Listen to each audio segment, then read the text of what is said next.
سڵاوتان هەیە بینەرانی ئازیزی شارپێزم کاتەوە و کاتێکتان باش. من مەریوان جەبار ڕاستەخۆ لەگەڵتانم دەمەوێت لەگەڵ نزیکبوونەوەی جژنی قوربان ساڵانە لەگەڵ نزیکبوونەوەی جژن خەڵکانێکی زۆر هەن کە قوربانی ئەنجام دەدەن، بەڵام زۆر جار ئەو کەسانە ڕەنگە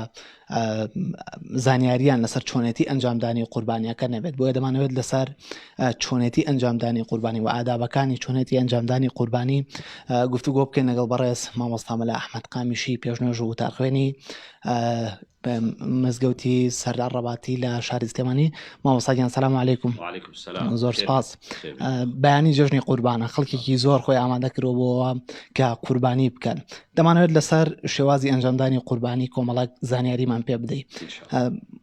خەڵکانێکن کە ڕەنگە نەزانن ئایا قوربانی فەرزە یاخود سونەتە،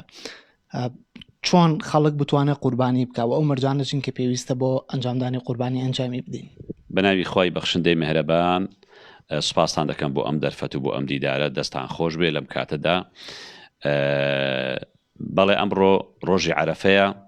کە هەموو میوانانی ماڵی خوا لە عەرەفە کۆبوونەوە. ئەڵڵاهو ئەکبەر لە گەورەی ئەم دینە. بەیانی جژنی قوربانە، بۆیە سەرەتا هەر لە ئێستاوە پیان دەڵێن جژنتان پیرۆز برا خوشچینە، بەختەوەر بژین هەردەم لەم ژینە، هەرگیز بەرنەدەن ڕێگای ئەم دینە، چونکە ئەم دینە بەختیاری ژینە. جەژنتان پیرۆز بێت، تاعات قبول بێ لە ئێوەش و لە هەموو مسلمانان. جژنی قوربان ناوی خۆی بەخۆیە، واتە جژنی قوربانی کردن. خۆی حاجیانە، بەڵام لەو جەژنەدا قوربانی دەکرێت. قوربانی کردن واتە سەربڕینی ئەو چوار ئاژەڵەی کەوا دیاری کراوە، وشتر و مانگا و مەڕوو بزن. قوربانی کردن واتە قوربانیدان بە هەموو شتێک لە پێناو دووشت. یەکەمیان ئیمان، دووەمیان ئینسان. ئیمانەکەت عەقیدەیەکی سەحیح و پاک بێ، دوور بێت لە شرک و بیدعە و خوڕافە. وەجێڕانەوەی شکۆ بۆ مرۆڤەکان، چکە پێشتر مرۆڤ دەکات بە قوربانی، بەڵام ئاینی پیرۆزی ئیسلام پێی وتین دەبێ هەموو شتێک لە خزمەت مرۆڤەکاندا بێ. بۆیە ئەی مسلمانان، ئێوە هەمووتان ئەوەی کە لە توانایدا هەیە پێویستە لەسەری کە قوربانی بکات، چونکە ئێمە ماڵ ئەوەیە پێش خۆمانی خەین و بەو قوربانیە، قوربانی لە قورب و قەریبەوە هاتوواتە خۆمان نزیک دەکەینەوە لە خودا. بەوە عیبادەتە قوربانی شەعیرەیەکی گەورەیە و بەلای هەندێک لە زانانەوە واجبیشە، ئەوەندە گەورەیە. بۆیە هەر لە ئێستاوە هەموو خۆمان ئامادەکەین بۆ ئەوەی لە دوای نوێژی جەژن لە ماوەی 4 ڕۆژدا ئاژەڵەکان سەر ببڕین و قوربانیەکان بکەین بۆ خودا. مامۆستا خەڵکانێکن ڕەنگە تاوکو ئێستا نەزان کە ئایا قوربانی فەرزە یاخود سونەتە لەسەر مسلمانان. شەرع چۆن ڕێمان نیشان دەدا، ڕێنماییمان دەکات بۆ ئەنجامدانی قوربانی؟ قوربانی دروشم و شەعیرەیە کە ئەوەنە گەورەیە، لای هەندێک لە زانایان واجبە، چکە پێغەمبەری خوا صلی الله عليه وسلم فەرموویەتی من كان له سعة ولم يضحي فلا يقربن مصلانا. هەر کەسێ توانای هەبوو قوربانی نەکردبانەیەتە نوێژگەکەمان، واتە نوێژی جەژنمان لەگەڵ نەکا. وفرمويت يا أيها الناس أي خلشينا إن على كل أهل بيت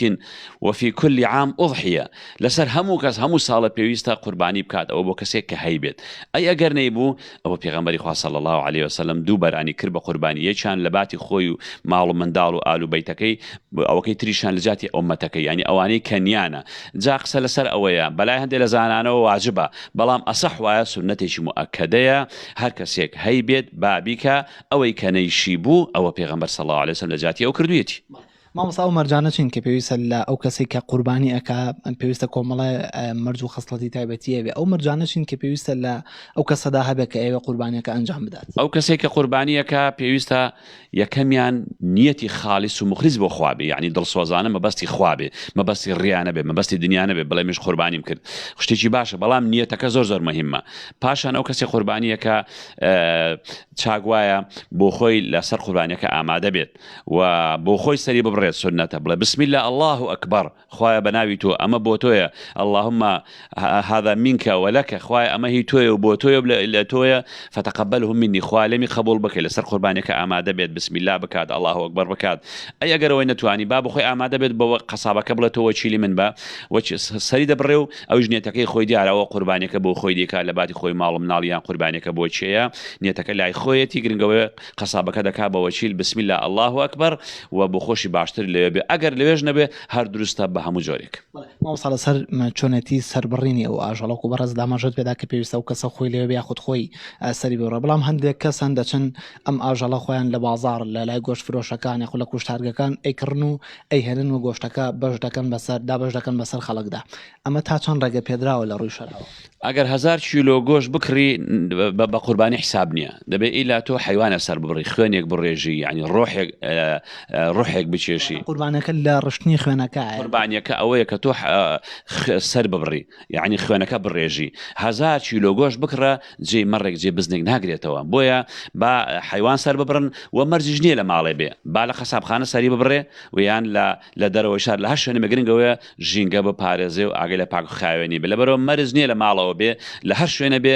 گرنگ ئەوەیە گۆشتەکە بە پاکخانی بۆ تۆ بگاتەوە جێ بیدێ بە فەقیر و هەژاران و بۆ خۆشت لێ بخۆیت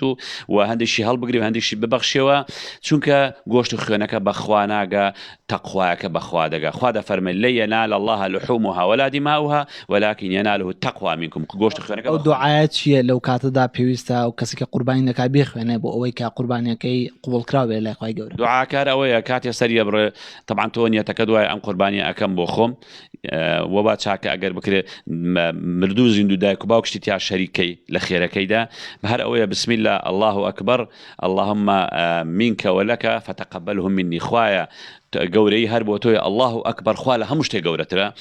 و خوایە بەناوی تۆ هیچ شتێکی زیاتر لەگەڵ بەکارنێنی و ئەم قوربانیە ئەم ماڵە هی تۆیە و بۆ تۆیە خوایە لێم قبول بکەی ئەم بەو شێوەیە چاک نەکردنی نینۆک و هێشتنەوەی ڕیش و چاک لێ نەکردنەوەی مولە لە جەستە ئینسان خۆی ئەمە تا چەند مەرجە بۆ ئەوەی کە باز دەکرێت بۆ قوربانی ئەمە وەکو دروشمێک و وەکو ئەوە خۆ ئامادەکردن بۆ قوربانی ئەمە یەکێکە وەکو مەرز نییە ئەمە سنەتە کەواتە ئەگەر کەسێک ڕیشیشی تاشی قوربانەکە هەر دروستە نینۆکیشی قوربانەکە هەر دروستە بەتابەتی خەڵکێکە لە سلکی عسکەریە و زروفێک ئێستا تێگوتویت ئەی ناخۆ ئەسڵ ئینسان ڕیشی هەبێت ئەو مولێکردنەوەیە تەنها زیاتر بۆ ژێر باخەڵ و بۆ شەرمگۆ بۆ ئەوانەیە ئەینا ئەسڵ وایە پیا و ڕیشی هەبێت ئافرەتیش لو سوپ و دەموچایی بەڵام بەداخەوە ئێستا شتەکە تێکەڵ بۆ ئەیناوە ئیلا بۆ لە دەموچایی پیا و کار گۆشت و خوێنە مووی لێ دێ بۆ لێ ئافرەت لێی نایە ئەمە بێ حکمت نییە بەڵام بەهەرحاڵ ئەگەر مو قنینۆکشی کرد قوربانەکەی دروستە مامۆستا لەسەر و ئاژەڵی کە ئەکرێتە قوربانی پێویستەویش کۆمەڵک مەرجی هەبێت ئەو مەرجانە چین کە پێویستە لە خودی و ئاژەڵەدا هەبێت تا ئەوەی کە بۆ قوربانی بشێت پێغەمبەری خوا صلی الله عليه وسلم فەرموویەتی 4 لا تجزئ فەرموویەتی في الأضاحي چوار عیب هەیە کە نابێت لە ئاژەڵەکەدا هەبێت یەکێک لەوانە نابێت ئەو ئافرەتە ئەو ئاژەڵە کوێر بێت کوێرێکی دیار و نابێت ئەو ئافرەت ئەو ئاژەڵە شەل بێت و نابێت ئەوەندە لە ڕوومۆخ بێت نابێت عیبدار بێت کەواتە کوێر نەبێت وەکو دەڵێ زەعیف نەبێت و هەروەها شەل نەبێت و عیبێک نەبێت کەوا لە گۆشتەکەی کەم کاتەوە کەواتە ماڵی بێعیب ببەخشن ماڵی چاک ببەخشن ئاژەڵی باش ببەخشن نابێت ئەو ئاژەڵ عیبدار بێت ئەو عیبێکی هەبێت کە لە گۆشتەکەی کەم کرد بێتەوە لە نرخەکەی کەم کرد بێتەوە قوربانەکە دروست بەڵێ ئەگەر عیبێکی لەو عیبانەیە هەبوو پێغەمبەر ساسن فەرمە لا تجزئ في الأضاحي يعني ئەو چوار عیبەیە هەبوو لە بۆ قوربانی دروست نییە ئەویش ئەوەیە کەوا کوێر بێ یان شەل بێ یان وەکو زۆر زەعیف و لە ڕوولات بێت هەر عیبێکی لەو عیبانە هەبێت نابێت ئاژەڵی بێعیب کەن بە قوربانی ئاژەڵی عیبدار بۆ قوربانی نابێت زۆر کەسێ یعنی ئەم بابەتە زۆر ورد دەکاتەوە لەسەر چۆنێتی ئەنجامدانی قوربانێکەوە لەسەر خودی ئاژەڵەکە وردکردنەوەی ئەم مۆزوعە تا چەند دروستە تۆ لە ڕووی شەرعەوە عین بە دووادا چونکەی لەسەر بابەتەکە ئەو مەرجانەی کە بەڕێزت باست کرد کفایەتە بۆ ئەوەی کە تۆ حیوانێک بکەیتە قوربانی بەڵێ مەرجەکان ئەوەندی زیاتر بە خەم قوربانیەکەتەوە بی ئەوە بە خەم خێر و بێرەکەتەوەی یعنی بەڕاستی حیوانێکەوە عیبدار بێت معنای تۆ ماڵێکی عیبدارت پێشکەشی خوا کردووە لەبەر ئەوە ئینسان هەوڵ بدا شتی چاک هەم نیەتەکەی باش بێت هەم حیوانەکەی باش بێت هەم پابند بێت بە ئادەبەکانی قوربانیەوە بۆ ئەوەی خێرە گەورەکەی بەنسی بکرد مامۆستا لێسەدا ئاشکرایە کە کۆمەڵک نەخۆشی بەربڵاون لە کۆمەلگاکاندا و لە سەراستی جیهاندا و تازەترین نەخۆشی کە ئێستا دەرکەوتووە نەخۆشی پەتای خوێن بەربوونە کە یەکێک لە نەخۆشیە تازەکان و لە مرۆڤی شۆ دەگوازرێتەوە بۆ مرۆڤێکی تر تا چەند پێویستە لەم کاتەدا لە کاتی ئەنجامدانی قوربانیدا ڕێنمایە تەندروستیەکان جێبەجێ بکەین و ئاگامان لە خۆشمان و کەسانی چوار دەوریشمان بێت وەڵای ئێمە وەکو بە موسڵمانان دەڵێن با خێرەکەت نەبێ بە شەڕ یعنی ئەو خێرێکە دەیکەی با خێری تەواو بێت ئەوش بەوە دەبێت کەوە ڕێنمایە تەندروستیەکان ڕێنمایە زانستیەکان ڕێنمایە شەریعەکان جێبەجێکەین ژینگە و ژیانی کوردستان بپارێزین خۆ کوردستان بەخۆ ژینگەکەی تێکچۆ پیس بووە بەڵام دەتوانین زیاتر پیسی نەکەین ئەوش ئەوەیە ئاژەڵەکان لە قەسابخانە سەر ببڕێ و مەرجە تەندروستیەکانی تێدا بێ ئەگەر لە دەرەوەی شاریش بوو با کاتێک ئاژەڵەکە سەردەبڕێت لەو سەرجادە و کۆڵانانە پاشەڕۆی ئاژەڵەکە فڕێنەدا و بەجێ نێڵێ بەڵکو نیو مەتر عرس هەڵخەنێ و بیخاتە ژێر خاکەوە ئەویش دەبێت بە خۆڵ و ئێمەش لە دوا ڕۆژا دەبین بە خۆڵ لەبەرەوە پاک و خاوێنی لە ئیمانە الطهور شطر الإيمان یعنی ئێمە خێر دەکەین خۆ شەڕ ناکەین بۆیە ئەگەر پاشەرۆت وڵاتت پیس کرد و ژینگەت پیس کرد ئەوە بەڕاستی شتێکی زۆر زۆر خراپە. پەیامێکت هەیە لە کۆتاییدا بۆ موسڵمانانەوە تەوێتی بۆ ئەوانەی کە قوربانی دەکەن و لە جۆشتی قورباندا دەیانەوە قوربانی بکەن؟ پەیامان ئەوەیە کە بزانن کە ئەمە عیبادەتە و بزانن کە دینەکەیان چەندە گەورەیە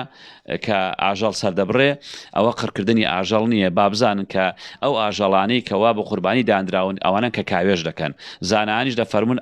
ئەو ئاژەڵانە بەردەوام گازی میسان دەردەدەن کە گازێکی کوشندە و ژەهراویە بۆیە دەبێت ئەو ئاژەڵانە ساڵانە بەشێکیان قڕ بکرێن بۆی هاوسەنجی ژینگە و پاکوخاوێنی ڕابگرێت ئیسلام هەموو شتێ موعجزەیە هەموو شتێ حکمەتە پەیاممان ئەوەیە کە ئەوەی لە توانایدا هەیە با قوربانی بکە مەڵێ هەڵی نەگرێ بۆ دوای مردن ئەرێ دەچێیان ناچێ تەنانەت ئەوە تا هەندێک لە زەنان دەڵێن قوربانی بۆ مردوو ناچێ بۆ چکە عیبادەتە ئینسان کە مرد عیبادەتی لەسەر نامێنێ لەبەر ئەوە هەڵی مەگرە بۆ دوای مردن قوربانەکانتان پێشخەن با قوربانەکانتان بێعیب بێ بەنیەتێکی پاکەوە بێ ڕەچاوی ئادابەکانی قوربانی بکەن ڕەچاوی پاک و خاوێنی بکەن و لەو قوربانیانەش ببەخشن و بۆ خۆشتان لێی بخۆن چونکە بەڕاستی ئەوە عیبادەتێکە و فرسەتێکە ساڵی پار فرسەت بوو بۆ ئەوانەی کە قوربانیان کرد و لە جەژنا بەشدار بوون ئەم ساڵە دەستیان چوو ئێستاش فرسەتێکە بۆ ئێمە کەماوین لەوانەیە نەگەینە ساڵێکی تر بۆیە با دەرفەتەکان بخۆزینەوە قوربانیەکان بکەین جەژنتان پیرۆز و تاعەتان قبوڵ. سپاس بۆ ئێوەش. بەڵێ بەڕێزان ئەمەی کە گوێبیستی بوون ڕێنمایەکانی بەڕێز مامۆستا مەلا ئەحمەدی قامیشی پێشنەژ و دارخوێنی مزگەوتی سەلار ڕەباتی بوو لە شاری سلێمانی ئومێد دەکەین کە نوێژ و ڕۆژ و تاعەتی هەموو لایەکتان قبول بێ و قوربانیەکانتان قبول بێ ئومێد دەکەم هەموو لایەکمان ئاگامان لە ژینگە و تەندروستی هەمووان بێ کاتێکی خۆش بۆ بەڕێزتان و سپاس بۆ بەڕێز مامۆستاش ئەمانەتی خوا بن.